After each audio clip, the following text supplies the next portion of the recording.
বাংলাদেশে এই কয়দিন কারফিউ ছিল, আর কারফিউতে বুঝতে পারতেছেন ওটা সারা দেশ লকডাউন থাকে।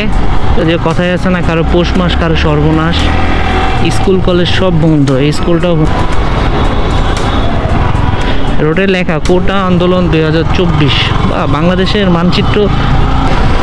ও আজকে হচ্ছে এলিভেটেড এক্সপ্রেসওয়ে বন্ধ। এখানে লেখা আছে হচ্ছে সামরিক অসুবিধার জন্য। যদি বাংলাদেশের রাজধানী ঢাকায় যদি অচল থাকে তাহলে বুঝতে তো পারতেছেন সব কিছুই মোটামুটি একদম লকডাউন শাটডাউন থাকবে সারা দেশ।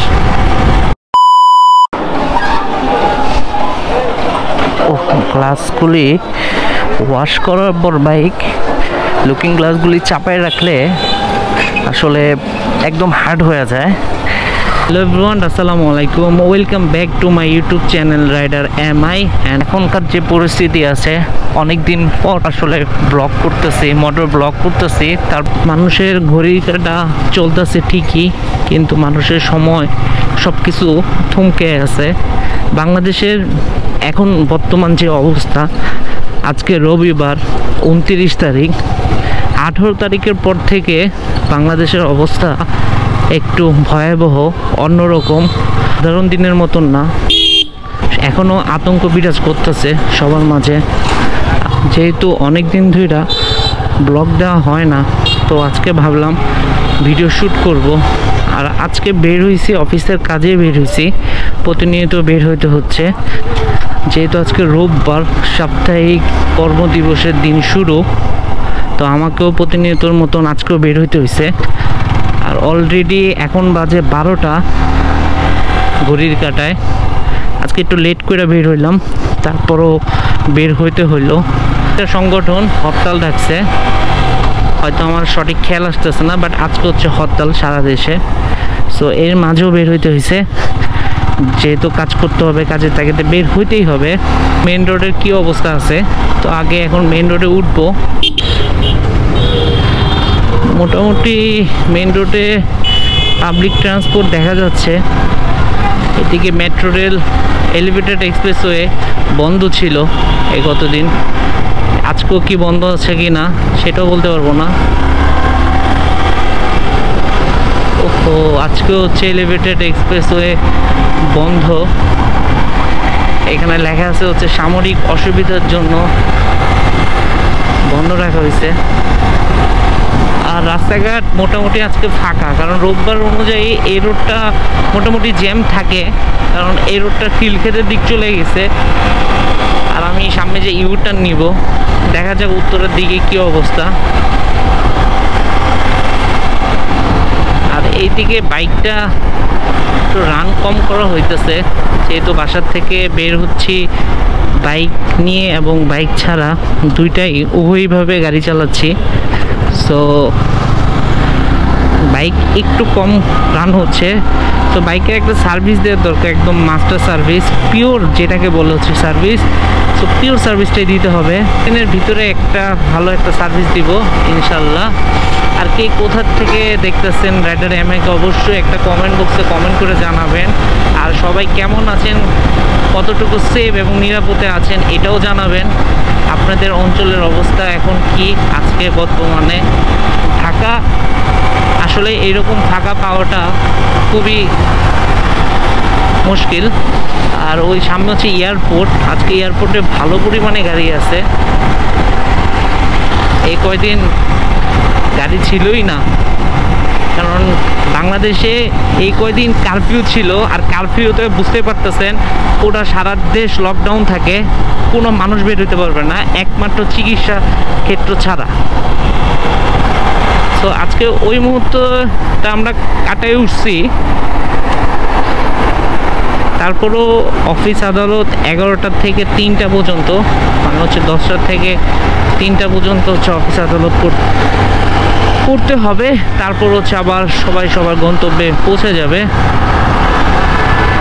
যদি বাংলাদেশের রাজধানী ঢাকায় যদি অচল থাকে তাহলে বুঝতে তো পারতেছেন সব কিছুই মোটামুটি একদম লকডাউন শাটডাউন থাকবে সারা দেশ। তো ইনশাল্লাহ সুন ফিরে আসবো আমরা। আর অলরেডি আমি আছি হচ্ছে এখন রাজলক্ষ্মীর এখানে।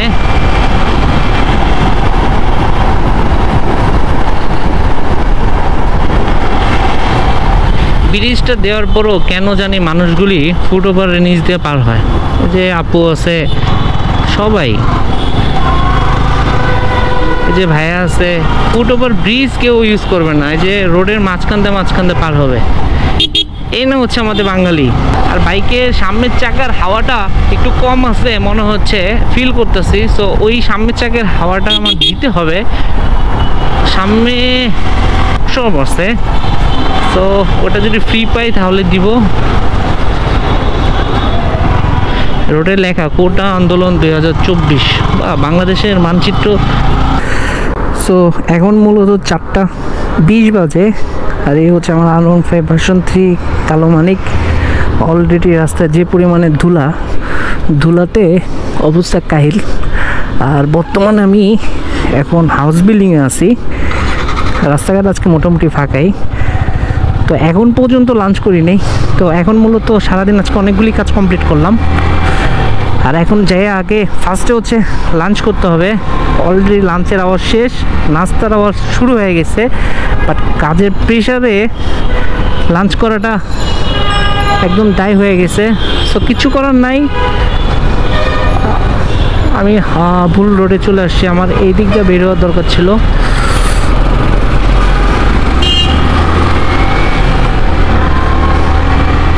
তো এখন অলরেডি ক্ষুধা লাগছে, আসলে পেট ঠান্ডা তো সব ঠান্ডা, কাজের সাথে সাথে আসলে খাওয়া দাওয়াটাও ঠিক মতন করতে হবে।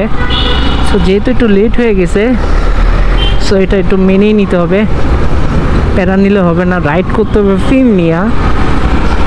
ভাই বাইকের যদি আপনার এই যে 3 দাগ 4 দাগ আছে হচ্ছে আমার ফুয়েল মিটারের, ফুয়েলের যে দাগটা আছে 4টা যদি ফুল থাকে, আর অলরেডি 1টা বা 2টা কমে গেছে, সো ভাই তাহলে শান্তি। একজন বাইকারের এর থেকে শান্তি কিছু হইতেই পারে না। আপনারা জানেন তো আপনাদের ভাই বাইক কতটা পছন্দ করে। আর সামনে একটা বিরিয়ানি হাউস আছে, ওদের খাবারটা আমার কাছে খুব ভালো লাগে। সো আমি মূলত এখন ওইখানেই যাচ্ছি।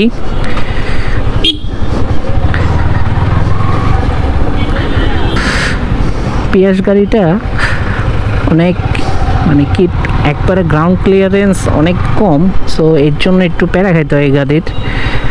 তো চলুন যাই। এই যে এটা হচ্ছে তৈরি ঘর, সো এইখানেই খাওয়া দাওয়া করবো। ওদের খাবারটা মাশাআল্লাহ দিলে ভালো হয়। ঠিক জায়গা মতো নিয়ে আসছি।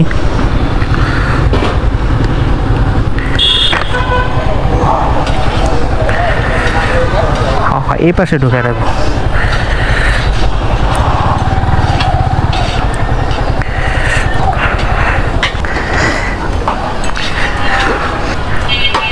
এটা কি দিয়ে গেল?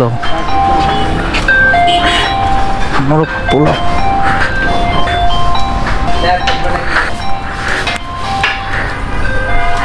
এসিটা কি ছাড়া যায় না?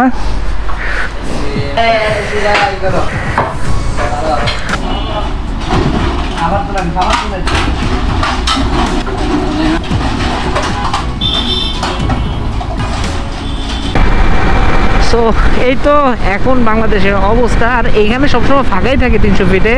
সো তুলনামূলক অন্য দিনের থেকে আজকে গাড়ি একদমই প্রেশার নাই, একদমই কম। সো এখন যেহেতু লাঞ্চ করা হয়েছে, লাঞ্চ করে 300 ফিটে ঢুকছি। এখন আজকের দিন সমাপ্ত দিব। অলরেডি 5টা বেজে গেছে, সেই 12টার সময় বের হয়েছিলাম, 11টা 12টার দিকে। সো যারা এতক্ষণ ছিলেন রাইডার এর সাথে অসংখ্য ধন্যবাদ। দেখা হচ্ছে অন্য কোনো ভিডিওতে। আর যারা থাকবেন খুব সেফলি থাকবেন, বিকজ দেশের অবস্থা খুবই খারাপ। ইনশাল্লাহ আমার জন্য দোয়া করবেন। সো দেখা হচ্ছে অন্য কোনো ভিডিওতে।